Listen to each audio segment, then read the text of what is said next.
நாகை வேளாங்கண்ணியிலிருந்து வேளாங்கண்ணி மாதா ஆலய திருத்தேரோட்டத்தை தான் தற்போது பார்த்து வருகின்றோம். லட்சக்கணக்கான பக்தர்கள் பல்வேறு மாநிலங்கள், பல்வேறு நாடுகளிலிருந்து அங்கே குவிந்திருக்கிறார்கள். நாகை மாவட்டம் வேளாங்கண்ணி மாதா பேராலய ஆண்டு விழா சற்று நேரத்தில் கொடியேற்றத்துடன் தொடங்க இருக்கிறது. கொடியேற்றத்திற்கு முன்னதாக தற்போது கொடி பவனி நடைபெற்று வருகிறது. வேளாங்கண்ணி மாதா பேராலய ஆண்டு விழா கொடி பவனியில் தற்போது லட்சக்கணக்கானோர் பங்கேற்றிருக்கக்கூடிய அந்த நேரலை காட்சிகளை பார்க்கின்றோம். கடல் போல் மக்கள் திரண்டிருக்கிறார்கள். அந்த கடல் மாநகரில் நாகை மாவட்டத்தினுடைய வேளாங்கண்ணி மாதா பேராலய ஆண்டு விழா இன்னும் சற்று நேரத்தில் கொடியேற்றத்துடன் தொடங்க இருக்கிறது. அதற்கு முன்னதாக தற்போது கொடி பவனி நடைபெற்று வருகிறது. அந்த திருத்தேரில் வேளாங்கண்ணி மாதாவை வைத்து ஊர்வலமாக அப்பகுதியினுடைய மக்கள் அழைத்து சென்று கொண்டிருக்கிறார்கள். விவரங்களை வழங்குவதற்காக செய்தியாளர் கந்த பழனிவேல் இணைப்பில் இருக்கிறார். விவரம் சொல்லுங்க. கோபால், கீழ்த்திசை நாடுகளின் லூர்து நகர் என்ற சிறப்பை பெற்றது வேளாங்கண்ணி புனித ஆரோக்கிய மாதா பேராலயமாகும். இங்கு ஜாதி, மதம், இனம் கடந்து தினந்தோறும் உலகின் பல்வேறு பகுதிகளிலிருந்து பல்லாயிரக்கணக்கான மக்கள் இங்கு வந்து புனித ஆரோக்கிய மாதாவை தரிசித்து செல்வது வழக்கம்.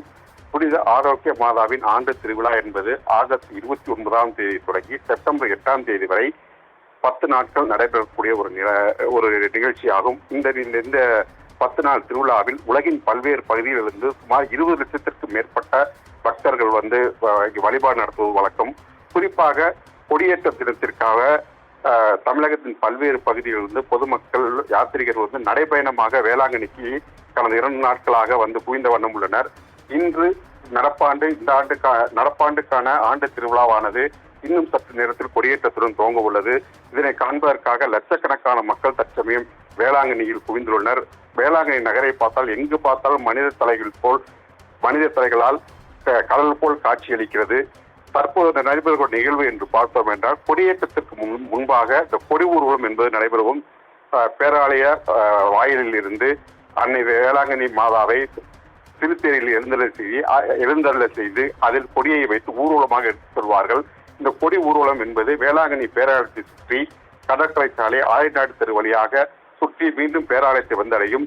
இந்த கொடி சரியாக 5:40 மணிக்கு பேராலயத்தை மீண்டும் வந்தடைந்த பிறகு தஞ்சை மறைமாவட்ட ஆயர் மேதகு சகாயராஜ் அவர்கள் சிறப்பு திருப்பலி நிறைவேற்றி கொடியை புனிதம் செய்து 5:45 மணிக்கு கொடியை ஏற்றி வைப்பார்கள். அந்த நேரத்தில் கொடிமரத்தின் உச்சியை சென்றடைந்தவுடன் வேளாங்கண்ணி நகர் முழுவதும் மின்விளக்குகளால் ஜொலிக்கும். அதனை காண்பதற்கு 1000 கண்கள் வேண்டும். அது போன்ற ஒரு ரம்மியமான காட்சியாக இருக்கும். அதே போல் இந்த கொடியேற்றத்தின் போது பாடக்கூடிய ஒரு பாடல், ஒவ்வொரு ஆண்டும் பாடக்கூடிய பாடல், அதை கேட்டு அனைவருமே மெய்சிலித்து போவார்கள். அந்த நிகழ்வு இன்னும் சற்று நேரத்தில் நடைபெற உள்ளது. இந்த திருக்கொடியேற்றத்தை காண்பதற்காக உலகின் பல்வேறு பகுதிகளிலிருந்து லட்சக்கணக்கான மக்கள் அங்கு குவிந்துள்ள அந்த நேரடி காட்சிகள் தான் நாம் பார்த்துக் கொண்டிருக்கிறோம்.